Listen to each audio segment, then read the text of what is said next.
नमस्कार दोस्तों, आप सभी का स्वागत है इस वीडियो में। तो दोस्तों, आज के इस नए वीडियो में हम बात करेंगे कक्षा 9 के विद्यार्थियों के लिए विषय सामाजिक विज्ञान अध्याय 1 फ्रांसीसी क्रांति। आज इस अध्याय से जितने भी टॉप एमसीक्यू हैं उसे मैं इस वीडियो में कवर करूंगा और इस वीडियो में केवल 15 क्वेश्चनों को मैं कवर किया हूं। तो चलिए शुरू करते हैं। आइए देखते हैं पहला प्रश्न 1 नंबर। फ्रांस की क्रांति कब शुरू हुई? क ऑप्शन दिया है 14 जुलाई 1789। ख ऑप्शन है 14 जुलाई 1779। ग ऑप्शन है 14 जुलाई 1769। घ ऑप्शन है 14 जुलाई 1759। तो देखिए, जो फ्रांस की क्रांति शुरू हुई थी वह 14 जुलाई 1789 को शुरू हुई थी। तो सही आंसर ऑप्शन क हो जाएगा। अगला प्रश्न है नंबर 2। 1789 ईस्वी की क्रांति किसके शासनकाल में हुई? क ऑप्शन है लुई 16वां। ख ऑप्शन है लुई 15वां। ग ऑप्शन है लुई 14वां। घ ऑप्शन है लुई 17वां। तो देखिए, जो 1789 की क्रांति हुई थी उस समय लुई 16वां उस समय के शासनकाल में राजा थे। अगला प्रश्न है नंबर 3। बुर्बो राजवंश का लुई 16वां किस वर्ष राजगद्दी पर बैठा? क ऑप्शन है 1770 ईस्वी। ख ऑप्शन है 1771 ईस्वी। ग ऑप्शन है 1773 ईस्वी। घ ऑप्शन है 1774 ईस्वी। तो देखिए, जो लुई 16वां था वो 1774 ईस्वी में राजगद्दी पर बैठा था और वो समय वो केवल 20 वर्ष का था। अगला प्रश्न है नंबर 4।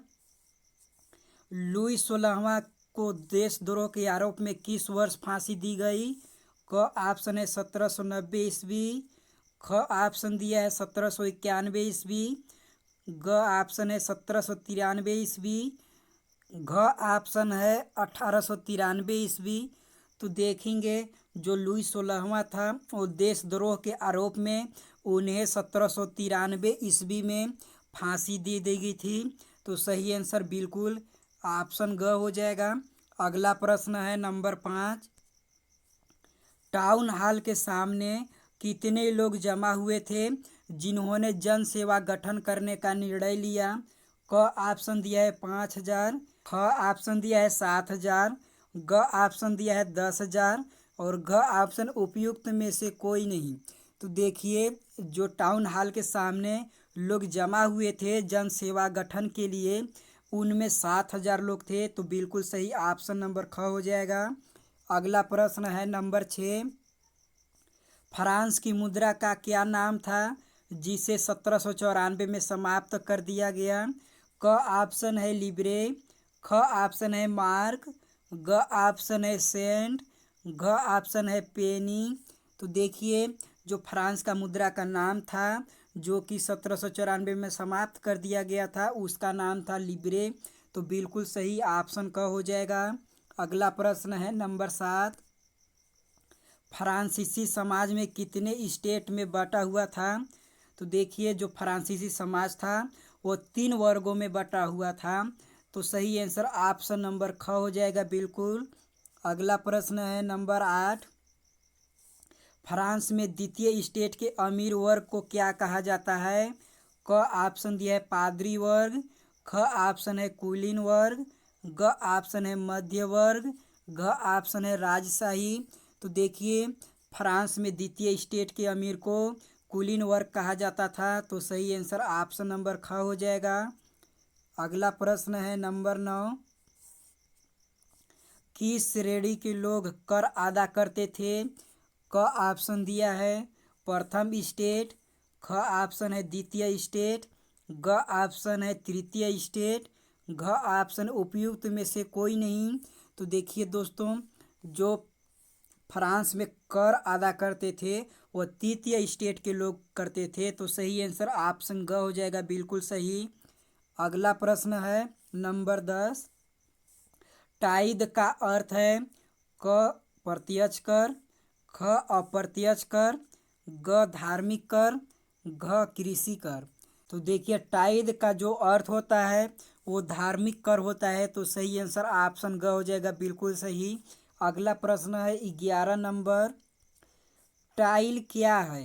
क है प्रत्यक्ष कर, ख है अप्रत्यक्ष कर, ग है धार्मिक कर, घ है कृषि कर। तो देखिए जो टाइल का अर्थ होता है वो प्रत्यक्ष कर होता है, तो सही आंसर ऑप्शन क हो जाएगा, बिल्कुल सही। अगला प्रश्न है नंबर 12। 18वीं सदी में किस नए वर्ग का उदय हुआ? क ऑप्शन दिया है पादरी वर्ग, ख ऑप्शन है कुलीन वर्ग, ग ऑप्शन है मध्य वर्ग, घ ऑप्शन है राजशाही। 18वीं सदी में जिस वर्ग का उदय हुआ था वो मध्य वर्ग का हुआ था, तो सही आंसर ऑप्शन ग हो जाएगा, बिल्कुल सही। अगला प्रश्न है नंबर 13। मार्सिले क्या है? क है फ्रांस का राष्ट्रगान, ख ऑप्शन है जर्मनी की संसद, ग ऑप्शन है इंग्लैंड के सैनिक, घ ऑप्शन है इटली की मुद्रा। तो देखिए जो मार्सिले है वो फ्रांस का राष्ट्रगान क्यों कहा जाता है, तो बिल्कुल सही आंसर ऑप्शन क हो जाएगा। अगला प्रश्न है नंबर 14। नए संविधान ने फ्रांस को बनाया? क ऑप्शन दिया है संवैधानिक राजतंत्र, ख ऑप्शन है कम्युनिस्ट राज्य, ग ऑप्शन है पूरी तरह से लोकतांत्रिक राज्य, घ ऑप्शन है उपयुक्त में से कोई नहीं। तो देखिए जिस देश में संविधान होता है वो देश लोकतांत्रिक हो जाता है, तो सही आंसर ऑप्शन नंबर ग हो जाएगा, बिल्कुल सही, पूरी तरह से लोकतांत्रिक राज्य। अगला प्रश्न है नंबर 15। फ्रांस की क्रांति के परिणामों के संबंध में कौन सा कथन सही है? क ऑप्शन दिया है राजतंत्र का अंत हो गया, ख ऑप्शन दिया है नागरिकों के मौलिक अधिकारों की घोषणा हुई, ग ऑप्शन है सामंत के अवशेष समाप्त हो गए, घ ऑप्शन उपयुक्त सभी कथन सही है। तो देखिए फ्रांस के क्रांति के परिणाम के संबंध में एक जो कथन दिया गया है वो सभी सत्य है, तो सही ऑप्शन ग हो जाएगा। अगला प्रश्न है नंबर 16। नेपोलियन फ्रांस का सम्राट कब बना? क ऑप्शन है 1815 ईस्वी में, ख ऑप्शन 1804 ईस्वी में, ग ऑप्शन है 1789 ईस्वी में, घ ऑप्शन है 1810 ईस्वी में।